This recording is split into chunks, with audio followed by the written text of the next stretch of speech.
পৰৱৰ্তী খবৰলৈ আজি অনুষ্ঠিত হৈছে তৃতীয় পৰ্যায়ৰ লোকসভা নিৰ্বাচন 12খন ৰাজ্যৰ 94টা সমষ্টিৰ ইতিমধ্যে আৰম্ভ হৈছে ভোট গ্ৰহণ প্ৰক্ৰিয়া 10খন ৰাজ্যৰ দুখন কেন্দ্ৰশাসিত অঞ্চলত হৈছে ভোট যুদ্ধ মুঠ 1391 গৰাকী প্ৰাৰ্থীয়ে প্ৰতিদ্বন্দ্বিতা কৰিছে এবাৰ তৃতীয় পৰ্যায়ৰ নিৰ্বাচনত এই বিষয়ৰ সন্দৰ্ভত জনাই যাম সবিশেষ আজি অনুষ্ঠিত হৈছে তৃতীয় পৰ্যায়ৰ লোকসভা নিৰ্বাচন 12খন ৰাজ্যৰ 94টা সমষ্টিত অনুষ্ঠিত হৈছে ভোট গ্ৰহণ প্ৰক্ৰিয়া 10খন ৰাজ্যৰ দুখন কেন্দ্ৰশাসিত অঞ্চলত ভোট যুদ্ধ মুঠ 1391 গৰাকী প্ৰাৰ্থীয়ে প্ৰতিদ্বন্দ্বিতা কৰিছে নিৰ্বাচনত তৃতীয় পৰ্যায়ৰ নিৰ্বাচনত কেইবাগৰাকী হেভিৱেট প্ৰাৰ্থীৰ নিৰ্ণয় হ'ব ভাগ্য আহমেদাবাদৰ পৰা প্ৰতিদ্বন্দ্বিতা কৰিছে বিজেপিৰ হসমুখ ভাই পটেলে আনহাতে গুনা সমষ্টিৰ পৰা প্ৰতিদ্বন্দ্বিতা কৰিছে জ্যোতিৰাদিত্য সিন্ধিয়াই বিদৰ্ভ সমষ্টিৰ পৰা প্ৰতিদ্বন্দ্বিতা কৰিছে শিৱৰাজ সিং চৌহানে ৰাজগড় সমষ্টিৰ পৰা প্ৰতিদ্বন্দ্বিতা কৰিছে দিগ্বিজয় সিঙে আনহাতে ভোপাল সমষ্টিৰ পৰা প্ৰতিদ্বন্দ্বিতা কৰিছে অশোক শৰ্মাই আৰু আমি যেহেতু জনাইছো যে আজি পুৱা 7 বজাৰ পৰা ইতিমধ্যে যি তৃতীয় পৰ্যায়ৰ লোকসভা নিৰ্বাচন আছে তৃতীয় পৰ্যায়ৰ লোকসভা নিৰ্বাচনৰ যি কামকাজ সেই কামকাজ ইতিমধ্যে আৰম্ভ হোৱা দেখিবলৈ পোৱা গৈছে আৰু পুৱা 7 বজাৰ পৰা ইতিমধ্যে দেশৰ বিভিন্ন প্ৰান্তত দেশৰ 12খন ৰাজ্যৰ মুঠ 94টা সমষ্টিত ইতিমধ্যে ভোট গ্ৰহণ প্ৰক্ৰিয়া আৰম্ভ হোৱা দেখিবলৈ পোৱা গৈছে আৰু ইতিমধ্যে প্ৰতিকূল বতৰকো নেওচি ৰাজ্যৰ বিভিন্ন প্ৰান্তত ইতিমধ্যে ভোটাৰসকলে নিজৰ ভোটাধিকাৰ সাব্যস্ত কৰিবলৈ যোৱা দেখিবলৈ পোৱা গৈছে কিন্তু ইয়াৰ লগতে 12খন ৰাজ্যৰ 94টা সমষ্টিত ইতিমধ্যে ভোট গ্ৰহণ প্ৰক্ৰিয়া আৰম্ভ হ'ব আৰু এই 12খন ৰাজ্যৰ 94টা সমষ্টিৰ মুঠ 1391 গৰাকী প্ৰাৰ্থীয়ে এবাৰ তৃতীয় পৰ্যায়ৰ নিৰ্বাচনত প্ৰতিদ্বন্দ্বিতা কৰা দেখিবলৈ পোৱা গৈছে আৰু 4 জুনত এই 1351 গৰাকী প্ৰাৰ্থীৰ ভাগ্য নিৰ্ণয় হ'ব আসলতে এইকেইটা যিকেইটা লোকসভা সমষ্টিৰ পৰা তেওঁলোকে প্ৰতিদ্বন্দ্বিতা কৰিছে সেই লোকসভা সমষ্টিকেইটা আসলতে কোনে সেই হাঁহি মাৰিব আনহাতে তৃতীয় পৰ্যায়ৰ লোকসভা নিৰ্বাচনত এবাৰ কেইবাগৰাকী হেভিৱেট প্ৰাৰ্থীয়ে নিজৰ ভাগ্য নিৰ্ণয় কৰা দেখিবলৈ পোৱা যাব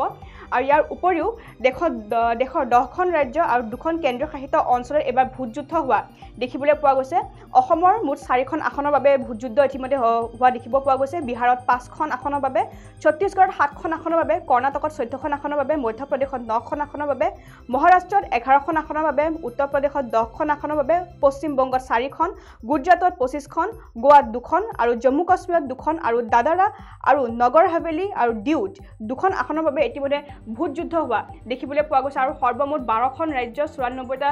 লোকসভা সমষ্টিত ইতিমধ্যে ভোটদান প্ৰক্ৰিয়াসমূহ আৰম্ভ হোৱা দেখিবলৈ পোৱা গৈছে পুৱা 7 বজাৰ পৰা সন্ধিয়া 5 বজালৈ এই ভোটদান প্ৰক্ৰিয়া চলিব আৰু 10খন ৰাজ্যৰ ইতিমধ্যে দুখন কেন্দ্ৰশাসিত অঞ্চলত ইতিমধ্যে ভোট যুদ্ধ হোৱা দেখিবলৈ পোৱা গৈছে আৰু এবাৰ তৃতীয় পৰ্যায়ৰ লোকসভা নিৰ্বাচনত কেইবাগৰাকী হেভিৱেট প্ৰাৰ্থীয়ে নিজৰ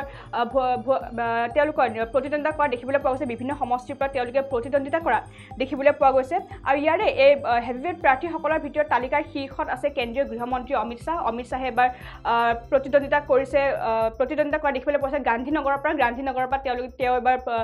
তৃতীয় পৰ্যায়ৰ লোকসভা নিৰ্বাচন আছে তৃতীয় পৰ্যায়ৰ লোকসভা নিৰ্বাচনত তেওঁ প্ৰতিদ্বন্দ্বিতা কৰা দেখিবলৈ পোৱা গৈছে আনহাতে গুজৰাটৰ আহমেদাবাদৰ বিজেপি প্ৰাৰ্থী হসমুখ ভাই পটেলে ইতিমধ্যে প্ৰতিদ্বন্দ্বিতা কৰিছে মধ্যপ্ৰদেশৰো বহু গৰাকী হেভিৱেট প্ৰাৰ্থীয়ে ইতিমধ্যে এবাৰ তৃতীয় পৰ্যায়ৰ লোকসভা নিৰ্বাচনত প্ৰতিদ্বন্দ্বিতা কৰা দেখিবলৈ পোৱা গৈছে আৰু এই মধ্যপ্ৰদেশৰ গুনা সমষ্টিৰ পৰা প্ৰতিদ্বন্দ্বিতা কৰিছে বিজেপিৰ হেভিৱেট প্ৰাৰ্থী তথা কেন্দ্ৰীয় মন্ত্ৰী জ্যোতিৰাদিত্য সিন্ধিয়াৰ লগতে ভাগ্য নিৰ্ণয় হ'ব বিদৰ্ভ সমষ্টিৰ বিজেপি প্ৰাৰ্থী তথা ৰাজ্যখনৰ অৰ্থাৎ মধ্যপ্ৰদেশৰ প্ৰাক্তন মুখ্যমন্ত্ৰী শিৱৰাজ সিং চৌহানৰো ভাগ্য নিৰ্ণয় হ'ব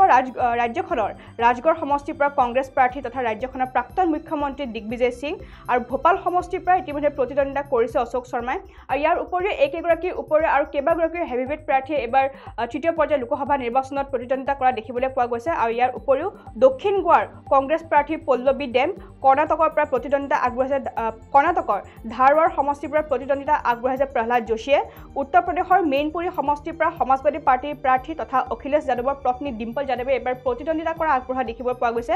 আৰু ভাগ্য নিৰ্ণয় হ'ব পশ্চিম বংগৰ বেৰহামপুৰ সমষ্টিৰ পৰা প্ৰতিদ্বন্দ্বিতা কৰা কংগ্ৰেছ প্ৰাৰ্থী তথা অধীৰ ৰঞ্জন চৌধুৰীৰ ইতিমধ্যে কেইবাগৰাকী হেভিৱেট প্ৰাৰ্থীয়ে এবাৰ তৃতীয় পৰ্যায়ৰ লোকসভা নিৰ্বাচনত প্ৰতিদ্বন্দ্বিতা কৰা দেখিবলৈ পোৱা গৈছে আৰু ইতিমধ্যে ৰাজ্যৰ বিভিন্ন প্ৰান্ততো ৰাজ্যৰ যি এবাৰ 4টা লোকসভা সমষ্টি আছে অসমৰ যি 4টা লোকসভা সমষ্টি আছে সেই অসমৰ 4টা লোকসভা সমষ্টিৰ এবাৰ কেইবাগৰাকী হেভিৱেট প্ৰাৰ্থীয়ে নিজৰ প্ৰতিদ্বন্দ্বিতা কৰা দেখিবলৈ পোৱা গৈছে